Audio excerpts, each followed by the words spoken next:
4. All right, and give us a clap there, because I'm a sync. Oh yeah, these no up. sync. Unreal. Yeah. All right. So, my name is Ray Wingnut, and I'm here in Scully's bar in Newmarket, County Cork, and I'm here to meet local hero Eoin Stan O'Sullivan. How's it going, Stan? Hi, how are things? All right. How you doing? Yeah, good. Yeah. All right, good stuff. Now, listen, you've spent the last 12 months as the Sliabh Luachra musician in residence. So, what I want to find out about, first of all, is Sliabh Luachra. Let's talk about the geography, and let's talk about why is it notorious with music. I suppose the geography is the Sliabh Luachra is kind of the hill country on the Cork, Kerry, Limerick border. I suppose kind of down the banks of the Feel, and maybe in Kerry, like from Clarny out to the border kind of area, and here on the Cork side, maybe from just behind Newmarket here, back, you know. So there's a kind of a certain kind of rolling hill in the area in the coming up from, say, the mountains in the south, you know, like the Paps and all that, and it kind of comes up to the Limerick border around the banks of the Field, and it gets kind of a bit more mountainy there, and then those mountains kind of die off, and that's often just referred to as Sliabh Luachra. There's a bog in, I suppose, northeast Kerry there, around a place called Mount Eagle. And if you look at it, it's often, you can kind of think that that's maybe like a central point, and any place that kind of associates with the name Sliabh Luachra is either a parish that touches that, or a parish that touches a couple of parishes out from that big bog. So I often wonder if that is the boggy mountain or whatever, you know. Yeah. But I suppose the music, there's a particular sound to the music here. There's types of like in Irish music, there's certain dance music types, and in Sliabh Luachra there's extra ones. There's one that aren't played in other places, and I think there's a particular maybe kind of a melodic sound that isn't in other places. You know, it has its own distinctive style. As to why, I'm not really sure. Maybe it's to do with long winters or something in kind of a boggy area where people weren't, you know, where people were probably maybe entertaining themselves a bit more, and developed this style or sound of music, you know. So. All right, Yeah. very interesting. So, and listen, you've spent 12 months as the Sliabh Luachra musician in residence. What did that role involve for you? It was when I took it on, I wanted to do a bit more than just like be a musician going around. I went around to all the schools and stuff like that, trying to encourage kids to actually think about that they come from a special area. Like I was saying to them, trying to get them to think that it was like a World Heritage site for music or whatever, you know, that there's music here that isn't anywhere else. And but then at the same time, I was trying to work with the festivals to try promote or try encourage, to make sure that the Sliabh Luachra banner was kind of flown in all the festivals, because there's maybe 7 or 8 off the top of my head festivals in the area that are really good, are really successful, and most of them they all fly that flag, but just to make sure that there was like little workshops and stuff like that that people were able to get kind of Sliabh Luachra value out of going to all those festivals as well, you know. Yeah. Well, you certainly seem like the right man in the right job for that. Now, listen, you're going to be on stage at the Cork Folk Festival Friday, October 4th in the Kino. Tell us about that gig. It just came out like last year when I got the job. I talked to William Hammond, who runs the Folk Festival, and we were saying, oh look, wouldn't it be good to try something at next year's Folk Festival?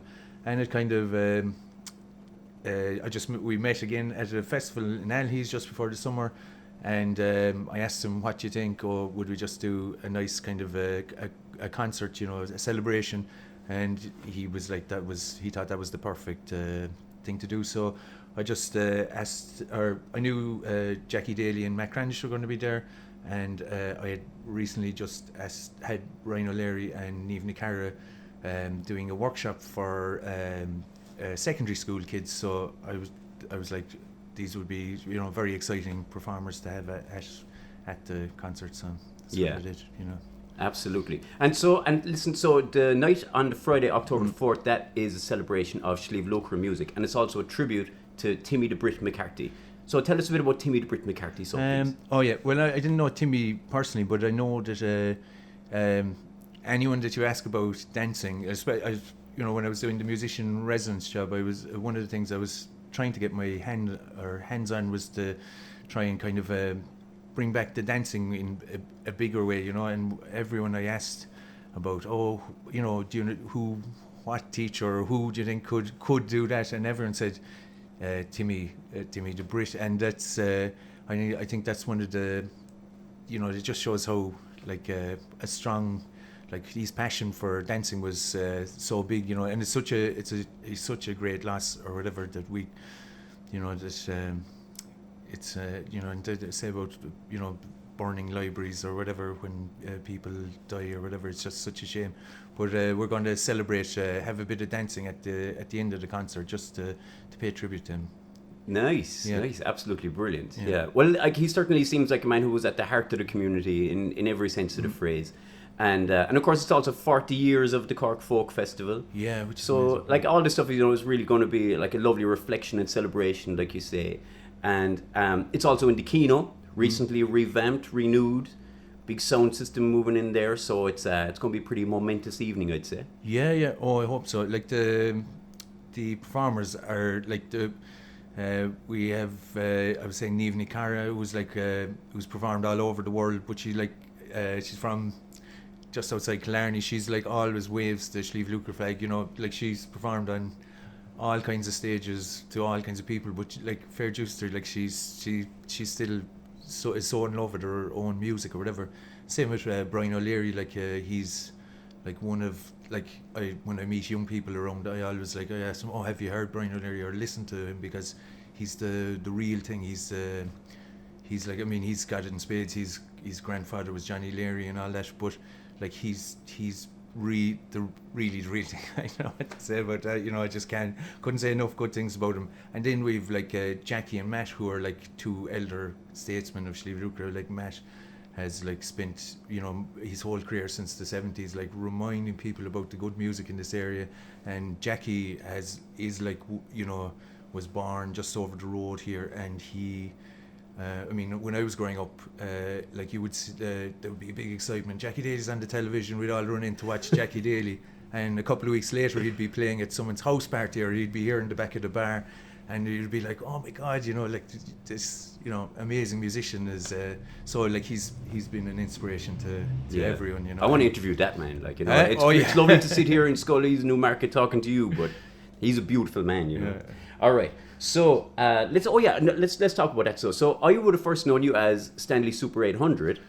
Yeah. Right. But like, where was this trad thing? Were you always a trad player as a kid, or what was this? What's the story? No, I wasn't. I didn't really play when I was young. Like my dad played, and I was dragged around to a lot of things.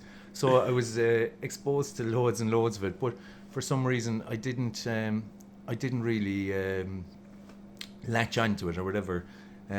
When my mother used to play the radio all the time, so she introduced me to things like the Beatles and Bob Marley and stuff like that. So I had different ideas about music, but like all through up until I was a teenager, I was being brought to all these kind of festivals and sessions like this. I live just up here next door, but then I discovered rock and roll and got in a punk rock band, and while like, which would have been the Shanks. The Shanks, yeah, it was in the late or very late 80s, the early 90s, I suppose. And like after a couple of years, we'd done loads and loads of stuff, but as a musician, not that I'd say I got sick of it, but I was looking for something a bit more soulful or whatever, and I'd kind of looked around at different music types, but bit by bit, I'd started playing the fiddle in my late teens. And bit by bit, I just found myself more and more, listening to more and more and playing more and more. And eventually, like, I just had a kind of a dual life where I was probably making all my pocket money from playing trad music or whatever, and then just indulging like an artistic side of me in the rock and roll or whatever you want to do, punk rock. electronic, whatever. Hey, it is. listen, I was fired up, man. I danced a lot to your music, you know. So listen, what else are you looking forward to so on the Cork Folk Festival? Well, just from a personal point of view, and the day after, the Saturday after the concert in the Kino, I'm playing a lovely concert in the Goldie Chapel on Douglas Street with a really wonderful Shannon singer. I'm accompanying her on my fiddle, and we're doing little bits together, playing bits of music together. Sorka de Rochta. And at that gig as well, there's going to be a lovely duo from they're from Kerry. They're Paul de Grey and Ryden. I'm not sure how to pronounce Ryden's last name, but they go under the name Amala. It's a harp and a guitar duo, and it's like phenomenal music. And we'll be just doing a little gig like that on the Saturday. All right, superb. Sorry, pushing my own gigs or whatever. That's the way to do it. Listen, thanks a million to Scully's for allowing us in here in the afternoon, and thanks a million, Stan. Great stuff. Yeah, thanks.